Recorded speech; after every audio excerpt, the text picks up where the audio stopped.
সুপ্রিয় ভিউয়ার্স, আসসালামু আলাইকুম। আশা করি সবাই ভালো আছেন। আজকের ভিডিওতে আমরা নবনিযুক্ত প্রধান বিচারপতি সৈয়দ রেফাত আহমেদ সম্পর্কে কিছু তথ্য জানানোর চেষ্টা করছি, যেটা দ্য ডেইলি ক্যাম্পাসে এক প্রতিবেদনে উল্লেখ করা হয়েছে। নবনিযুক্ত প্রধান বিচারপতি সৈয়দ রেফাত আহমেদ সম্পর্কে যা জানা যাচ্ছে। নবনিযুক্ত প্রধান বিচারপতি সৈয়দ রেফাত আহমেদ আজ শপথ নেবেন। রোববার 11 আগস্ট দুপুর 12টায় বঙ্গভবনে 25তম প্রধান বিচারপতি হিসেবে তাকে শপথ বাক্য পাঠ করাবেন। এর আগে গতকাল রাতে সৈয়দ রেফাত আহমেদকে এ পদে নিয়োগ দেন রাষ্ট্রপতি মোহাম্মদ শাহাবুদ্দিন। পরে এ বিষয়ে প্রজ্ঞাপন জারি করে আইন মন্ত্রণালয়। প্রজ্ঞাপনে বলা হয়, সংবিধানের 95-এর 1 অনুচ্ছেদে দেওয়া ক্ষমতা বলে রাষ্ট্রপতি মোহাম্মদ শাহাবুদ্দিন হাইকোর্টের বিচারপতি সৈয়দ রেফাত আহমদকে বাংলাদেশের প্রধান বিচারপতি হিসাবে নিয়োগ দিয়েছেন। এই নিয়োগ শপথের তারিখ থেকে কার্যকর হবে।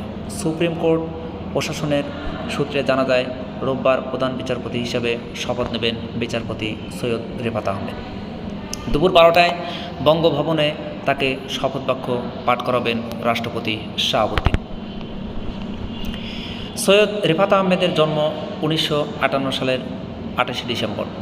গত মাসে শুরু হওয়া ছাত্র আন্দোলনের পরিপ্রেক্ষিতে সরকার প্রধান পদত্যাগের পর 24তম প্রধান বিচারপতি ওবায়দুল হাসান পদত্যাগ করতে বাধ্য হন।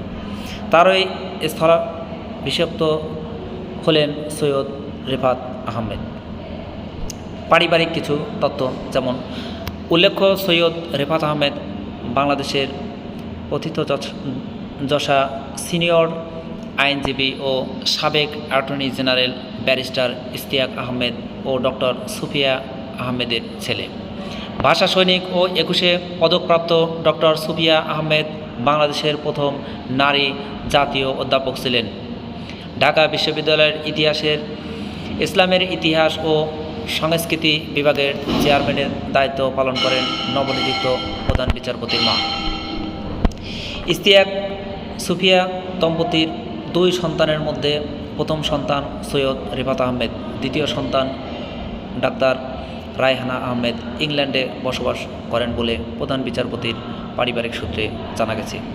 নবনিযুক্ত প্রধান বিচারপতির একমাত্র কন্যা রোশনাক আহমেদ যুক্তরাষ্ট্রের একটি বিশ্ববিদ্যালয়ে পড়াশোনা করেন। নবনিযুক্ত প্রধান বিচারপতির বাবা ইশতিয়াক আহমেদ সাবেক তত্ত্বাবধায়ক সরকারের উপদেষ্টা ছিলেন। 1996 সালে তত্ত্বাবধায়ক সরকারের উপদেষ্টা হিসেবে সৈয়দ ইশতিয়াক আহমেদ আইন, বিচার ও সংসদীয় স্থানীয় সরকার ও পল্লী উন্নয়ন মন্ত্রণালয়ের দায়িত্বে ছিলেন। 2001 সালে তিনি দ্বিতীয়বার তত্ত্বাবধায়ক সরকারের উপদেষ্টা হিসেবে আইন, বিচার ও সংসদ বিষয়ক এবং বেসামরিক বিমান চলাচল ও পর্যটন মন্ত্রণালয়ের দায়িত্ব পালন করেন। সংবাদপত্রের স্বাধীনতার পক্ষে ইশতিয়াক আহমেদ সুতীক্ষ্ণ যুক্তির ভিত্তিতে 1990 এবং 1996 সালে সাপ্তাহিক যায় দিন, 1990 সালে সাপ্তাহিক রোববার, সাপ্তাহিক খবরের কাগজ এবং দৈনিক মানবজমিন প্রকাশ বন্ধ সংক্রান্ত সরকারি নির্দেশনার বিরুদ্ধে আদালত রায় প্রদান করেছিলেন। এরশাদের আমলের বিরুদ্ধে সুস্পষ্ট বক্তব্য এবং সক্রিয় সংগ্রামের জন্য নবনিযুক্ত প্রধান বিচারপতির বাবা 1983 এবং 1987 সালে কারাভোগ করেন। সৈয়দ রেফাত আহমেদ ঢাকা বিশ্ববিদ্যালয়ের আইন বিভাগ থেকে প্রথম শ্রেণীতে প্রথম হয়ে LLB অনার্স উত্তীর্ণ হন। যুক্তরাষ্ট্রের অক্সফোর্ড ইউনিভার্সিটি থেকে MA পাশ করার পর যুক্তরাষ্ট্রের স্টাফ ইউনিভার্সিটির Fletcher school of law and diplomacy থেকে ডক্টরেট ডিগ্রি লাভ করেন। পেশাজীবন শুরু হয় তার 2003 সালের 27 এপ্রিল হাইকোর্ট বিভাগের অতিরিক্ত বিচারপতি হিসেবে নিয়োগ পেয়ে 2005 সালে স্থায়ী হন সৈয়দ রেফাত আহমেদ। এর আগে 1984 সালে জেলা জজ আদালত, 1986 সালে সুপ্রিম কোর্টের হাইকোর্ট বিভাগ এবং 2002 সালে সুপ্রিম কোর্টের সিনিয়র আইনজীবী ছিলেন। তিনি global judicial institute of environment Brazil এর প্রতিষ্ঠাতা সদস্য।